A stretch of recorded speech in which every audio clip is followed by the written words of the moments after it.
네, 안녕하세요. 다정한 참견의 다일입니다. 오늘은 이제는 완전히 놓아줘야 하는 사람이라는 주제로 이야기를 나눠보도록 하겠습니다.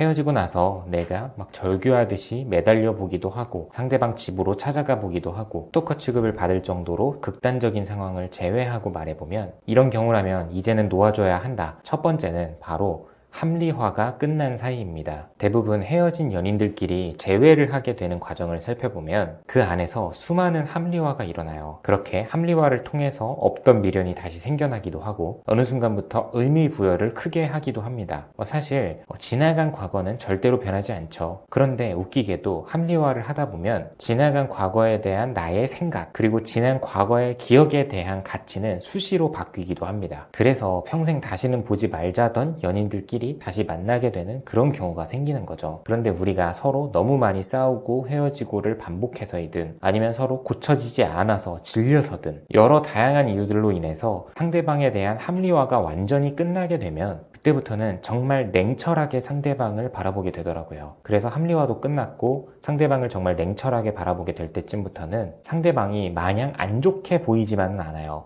이게 무슨 말이냐면 오히려 상대방이 나에게 잘해줬던 거 그리고 상대방의 장점 모두 다 인정을 하게 되는 거죠. 그런데 여기서 중요한 건 상대방의 그런 장점이나 잘해줬던 부분들을 감안하더라도 그런 것과 상관없이 이제는 우리는 절대 안 되는 사이라고 결론을 짓게 되는 거죠. 그리고 합리화가 끝난 다음에는 스스로 알게 되는 거예요. 그때는 나도 감정적이었고 외로웠고 만날 사람이 필요했고 의지할 만한 사람이 필요했던 거구나. 고로 이제는 서로가 서로를 위해서 놓아주는 게 맞는 사이구나. 지금까지는 서로 너무 억지로 끼워 맞추려고만 했구나. 이어서 두 번째로는 바로 만날 만큼 만난 사이입니다. 제가 여러 연애 사연을 접하다 보면 이 사연은 서로 만날 만큼 만나서 이제는 헤어질 때가 돼서 자연스럽게 헤어지는 거구나 라고 느끼게 되는 사연들이 있어요. 다르게 표현을 해보면 우리가 이별하는 게 전혀 아깝게 느껴지지 않는 경우라고도 볼 수 있어요. 우리가 아깝다라는 말을 보통 어떨 때 쓸까요? 말 그대로 간발의 격차로 무언가를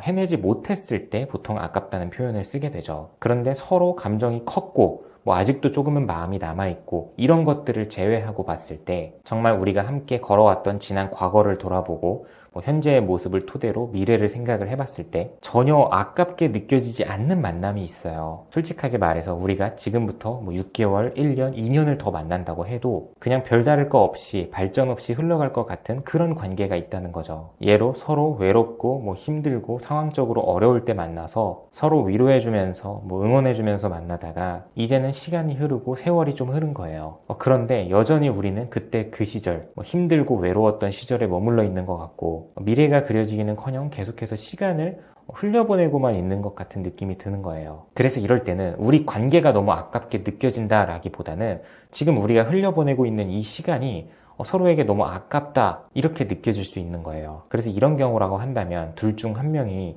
용기를 내서 이별을 고하는 게 그렇게 각자가 갈 길을 가는 게 서로에게 더 좋은 선택이 될 수 있다라고도 봅니다. 다음으로 세 번째는 바로 알고 보니 헤어짐에 다른 이유가 있던 경우입니다. 남녀 간에 헤어질 때 솔직하게 정말 모든 이별의 사유를 다 말하지 않는 경우들도 꽤 있어요. 그런데 어쨌든 내 입장에서는 상대가 하는 말을 통해서만 확인을 받을 수 있기 때문에 상대가 헤어지자고 하거나 마음이 식어가고 있다라고 말을 하면 그때 들었던 말이 이별의 주 원인이라고 생각을 하게 돼요. 그래서 거기에만 꽂혀서 여러 가지 노력을 시도하게 되는 경우들이 있거든요. 그렇게 스스로 나름대로의 많은 노력을 했고 스스로 바뀌었다고 생각을 해서 상대방에게 다시 다가갔는데 상대방이 다른 사람을 만나고 있는 것도 아닌데 내 예상과는 전혀 다른 그런 모습, 내 예상과는 전혀 다른 반응을 보일 때가 있어요. 이럴 때 다양한 이유들이 있겠지만 사실 알고 보니 헤어짐에 다른 이유들이 있는 경우들이 있습니다. 그런데 그 이별의 사유에 대해 당사자인 나에게 말하기는 조금 꺼려지고 조금은 말하기 어려운 내용인 거죠. 생각나는 대로 예를 들어보면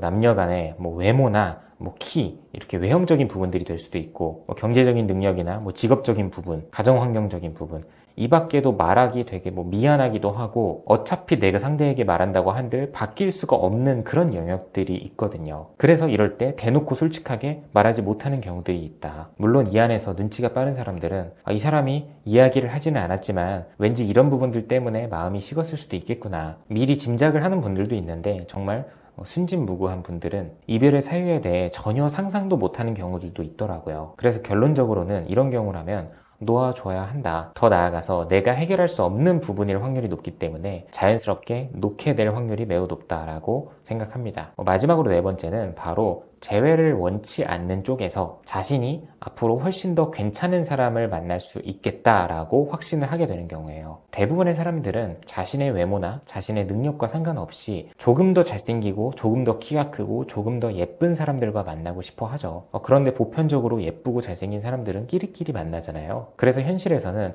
내가 저런 사람을 만나기는 무리겠다.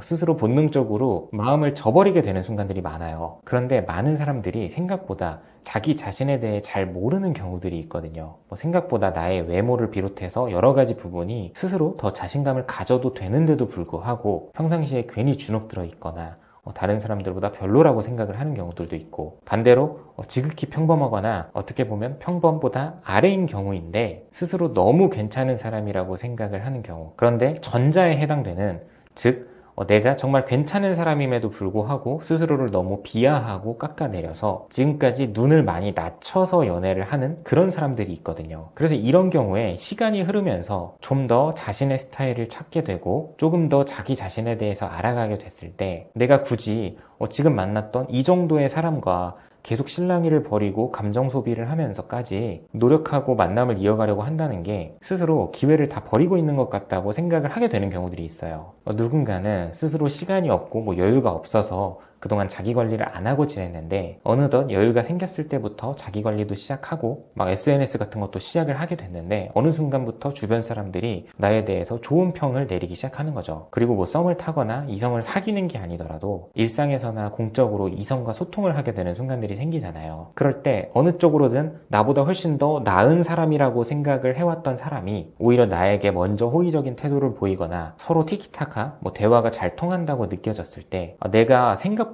더 괜찮은 사람을 만날 수도 있는 사람이었구나, 이런 본능적인 생각이 들면서 앞으로의 만남에 좀 더 기대감을 갖게 되기도 합니다. 솔직한 말로 누구나 내가 더 괜찮은 사람, 더 예쁘고 잘생긴 사람, 인성이나 인품이나 능력이 더 괜찮은 사람이 있다면 그 사람을 만나고 싶을 거잖아요. 다만 지금 현재 기준으로는 그런 게 안 될 것 같으니까 계속해서 더 전 연인에게 목을 매게 되는 경우가 많고요. 그래서 남녀가 만남을 가질 때 한쪽에서 지나치게 자신감이 떨어지거나 자존감이 떨어지는 이런 문제를 겪으면서 동시에 앞선 내용과 같이 내가 더 괜찮은 사람을 만날 수도 있겠는데 라는 생각을 하게 된다면 점점 더 이 관계에 대해서 마음이 더 빨리 정리가 되기 마련이고, 이럴 때 반대쪽 그 자신감이 떨어졌던 그 사람은 나는 다시 이런 사람은 못 만날 것 같다라고 생각을 하게 되는 것 같아요.